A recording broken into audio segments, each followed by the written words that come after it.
ನಮಸ್ಕಾರ ಸ್ನೇಹಿತರೆ. ಇಂದಿನ ಈ ವಿಶೇಷ ವಿಡಿಯೋದಲ್ಲಿ ನಾವು ಕರ್ನಾಟಕದ ಉತ್ತರ ಅಂಚಿನಲ್ಲಿರುವ ಇತಿಹಾಸ, ವಾಸ್ತುಶಿಲ್ಪ, ಸೂಫಿ ಸಂಸ್ಕೃತಿ ಮತ್ತು ಶಿಕ್ಷಣದ ಕೇಂದ್ರವಾಗಿರುವ ಬೀದರ್ ಜಿಲ್ಲೆ ಬಗ್ಗೆ ಸಂಪೂರ್ಣ ಮಾಹಿತಿಯನ್ನ ತಿಳಿದುಕೊಳ್ಳಲಿದ್ದೇವೆ. ಬೀದರ್ ಜಿಲ್ಲೆಯೆಂದರೆ ಕೇವಲ ಒಂದು ಜಿಲ್ಲೆಯಲ್ಲ, ಇದು ರಾಜವಂಶಗಳ ರಾಜಧಾನಿಯಾಗಿದ್ದ ಭೂಮಿ, ಧಾರ್ಮಿಕ ಸೌಹಾರ್ದತೆಯ ಸಂಕೇತ ಮತ್ತು ಕರ್ನಾಟಕದ ಇತಿಹಾಸದಲ್ಲಿ ವಿಶಿಷ್ಟ ಸ್ಥಾನ ಪಡೆದ ಪ್ರದೇಶ. ಉತ್ತರ ಕರ್ನಾಟಕದ ಕಿರೀಟವೆಂದೇ ಬೀದರನ್ನು ಕರೆಯಬಹುದು.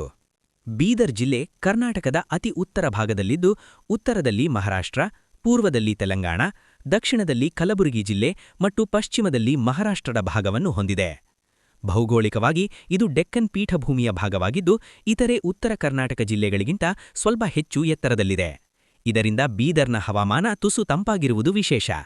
ಬೀದರ್ ಜಿಲ್ಲೆಯ ಇತಿಹಾಸ ಅತ್ಯಂತ ಪ್ರಾಚೀನ ಮತ್ತು ವೈಭವಯುತವಾಗಿದೆ. ಚಾಲುಕ್ಯರು, ರಾಷ್ಟ್ರಕೂಟರು, ಕಲ್ಯಾಣಿ ಚಾಲುಕ್ಯರು, ಬಹಮನಿ ಸುಲ್ತಾನರು, ಬರೀದ್ ಶಾಹಿಗಳು ಮತ್ತು ನಂತರ ಮೊಘಲರು ಹಾಗೂ ಹೈದರಾಬಾದ್ ನಿಜಾಮರು ಈ ಎಲ್ಲ ಆಳ್ವಿಕೆಗಳು ಬೀದರ್ ನೆಲವನ್ನು ಆಳಿವೆ. ವಿಶೇಷವಾಗಿ ಬಹಮನಿ ಸುಲ್ತಾನರ ಕಾಲದಲ್ಲಿ ಬೀದರ್ ರಾಜಧಾನಿಯಾಗಿದ್ದು, ಆ ಕಾಲದಲ್ಲಿ ಇದು ದಕ್ಷಿಣ ಭಾರತದ ಪ್ರಮುಖ ರಾಜಕೀಯ ಮತ್ತು ಸಾಂಸ್ಕೃತಿಕ ಕೇಂದ್ರವಾಗಿತ್ತು. ಬೀದರ್ ಜಿಲ್ಲೆಯ ಹೆಮ್ಮೆಯೆಂದರೆ ಬೀದರ್ ಕೋಟೆ. ಇದು ಕರ್ನಾಟಕದ ಅತಿ ದೊಡ್ಡ ಮತ್ತು ಅತ್ಯಂತ ಬಲಿಷ್ಠ ಕೋಟೆಗಳಲ್ಲಿ ಒಂದಾಗಿದೆ. ಎತ್ತರದ ಗೋಡೆಗಳು, ವಿಶಾಲ ವಿಸ್ತೀರ್ಣ ಮತ್ತು ಅದ್ಭುತ ವಾಸ್ತುಶಿಲ್ಪ ಈ ಕೋಟೆಯನ್ನು ವಿಶಿಷ್ಟವಾಗಿಸುತ್ತವೆ. ಕೋಟೆಯ ಒಳಗೆ ಇರುವ ಮಹಮೂದ್ ಗವಾನ್ ಮದ್ರಸಾ ಮಧ್ಯಯುಗೀನ ಶಿಕ್ಷಣ ವ್ಯವಸ್ಥೆಯ ಅತ್ಯುತ್ತಮ ಉದಾಹರಣೆಯಾಗಿದೆ. ಪರ್ಷಿಯನ್ ಮತ್ತು ಇಸ್ಲಾಮಿಕ್ ವಾಸ್ತುಶಿಲ್ಪದ ಮಿಶ್ರಣ ಇಲ್ಲಿ ಸ್ಪಷ್ಟವಾಗಿ ಕಾಣುತ್ತದೆ. ಧಾರ್ಮಿಕ ಹಾಗೂ ಸಾಂಸ್ಕೃತಿಕ ದೃಷ್ಟಿಯಿಂದ ಬೀದರ್ ಜಿಲ್ಲೆ ಬಹಳ ಶ್ರೀಮಂತವಾಗಿದೆ. ಸೂಫಿ ಸಂತ್ ಖ್ವಾಜಾ ಬಂದೇ ನವಾಜ್ ಅವರ ಸಮಕಾಲೀನರಾದ ಅನೇಕ ಪೀರರು ಇಲ್ಲಿ ನೆಲೆಸಿದ್ದರು.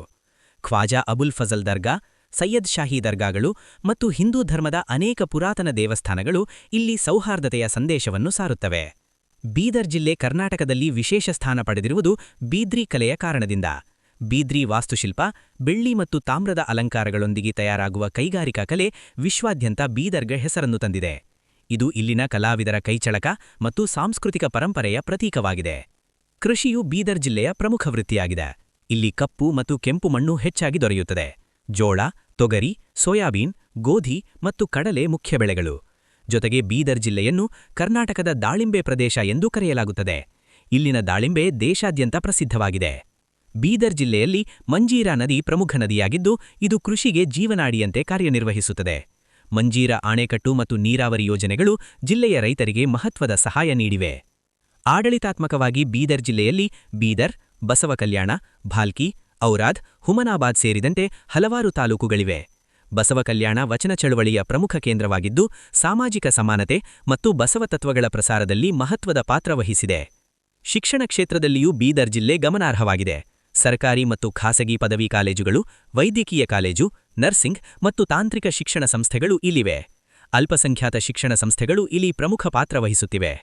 ಆರೋಗ್ಯ ಕ್ಷೇತ್ರದಲ್ಲಿ ಬೀದರ್ ಜಿಲ್ಲೆ ನಿಧಾನವಾದರೂ ದೃಢವಾಗಿ ಅಭಿವೃದ್ಧಿಯಾಗುತ್ತಿವೆ. ಸರಕಾರಿ ವೈದ್ಯಕೀಯ ಕಾಲೇಜು ಮತ್ತು ಜಿಲ್ಲಾಸ್ಪತ್ರೆಗಳು ಸುತ್ತಮುತ್ತಲಿನ ಜನರಿಗೆ ಚಿಕಿತ್ಸೆ ನೀಡುತ್ತಿವೆ. ಭಾಷೆ ಮತ್ತು ಸಂಸ್ಕೃತಿಯ ದೃಷ್ಟಿಯಿಂದ ಬೀದರ್ ಜಿಲ್ಲೆ ಬಹುಭಾಷಾ ಜಿಲ್ಲೆ. ಕನ್ನಡ ಮುಖ್ಯ ಭಾಷೆಯಾಗಿದ್ದು, ಉರ್ದು, ಮರಾಠಿ ಮತ್ತು ತೆಲುಗು ಭಾಷೆಗಳು ಇಲ್ಲಿ ವ್ಯಾಪಕವಾಗಿ ಬಳಕೆಯಲ್ಲಿವೆ. ಈ ಭಾಷಾ ವೈವಿಧ್ಯತೆ ಬೀದರ್ನ ಸಂಸ್ಕೃತಿಯನ್ನು ಇನ್ನಷ್ಟು ಶ್ರೀಮಂತಗೊಳಿಸಿದೆ.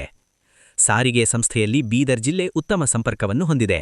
ರೈಲು ಮಾರ್ಗಗಳು, ರಾಜ್ಯ ಮತ್ತು ರಾಷ್ಟ್ರೀಯ ಹೆದ್ದಾರಿಗಳು ಈ ಜಿಲ್ಲೆಯನ್ನು ಮಹಾರಾಷ್ಟ್ರ ಮತ್ತು ತೆಲಂಗಾಣದೊಂದಿಗೆ ಜೋಡಿಸುತ್ತವೆ. ಇಂದು ಬೀದರ್ ಜಿಲ್ಲೆ ತನ್ನ ವೈಭವಯುತ ಇತಿಹಾಸವನ್ನು ಸಂರಕ್ಷಿಸಿಕೊಂಡು ಆಧುನಿಕ ಅಭಿವೃದ್ಧಿಯತ್ತ ದೃಢ ಹೆಜ್ಜೆ ಇಡುತ್ತಿದೆ. ಪ್ರವಾಸೋದ್ಯಮ, ಶಿಕ್ಷಣ, ಕೃಷಿ ಮತ್ತು ಕೈಗಾರಿಕೆ ಈ ಎಲ್ಲ ಕ್ಷೇತ್ರಗಳಲ್ಲಿ ಹೊಸ ಅವಕಾಶಗಳು ಮೂಡಿಬರುತ್ತಿವೆ. ಕೊನೆಗೆ ಹೇಳಬೇಕೆಂದರೆ, ಬೀದರ್ ಜಿಲ್ಲೆ ಇತಿಹಾಸದ ಧ್ವನಿಯನ್ನು ಇಂದಿಗೂ ಕೇಳಿಸಿಕೊಳ್ಳುವ ಭೂಮಿ. ಕೋಟೆಗಳ ನೆರಳಿನಲ್ಲಿ ಬೆಳೆದ ಸಂಸ್ಕೃತಿ, ಸೂಫಿ ಸಂದೇಶದ ಸೌಹಾರ್ದತೆ ಮತ್ತು ಭವಿಷ್ಯದ ಕನಸುಗಳ ಸಂಗಮ ಅದೇ ನಮ್ಮ ಬೀದರ್. ನಿಮಗೆ ಈ ವಿಡಿಯೋ ಇಷ್ಟವಾದರೆ ಲೈಕ್ ಮಾಡಿ, ಶೇರ್ ಮಾಡಿ ಮತ್ತು ನಮ್ಮ ಚಾನೆಲ್ಗೆ ಸಬ್ಸ್ಕ್ರೈಬ್ ಮಾಡೋದನ್ನ ಮರೆಯಬೇಡಿ. ಇನ್ನಷ್ಟು ಇಂತಹ ಮಾಹಿತಿ ತುಂಬಿದ ವಿಡಿಯೋಗಳಿಗಾಗಿ ನಮ್ಮ ಜೊತೆಯಲ್ಲೇ ಇರಿ.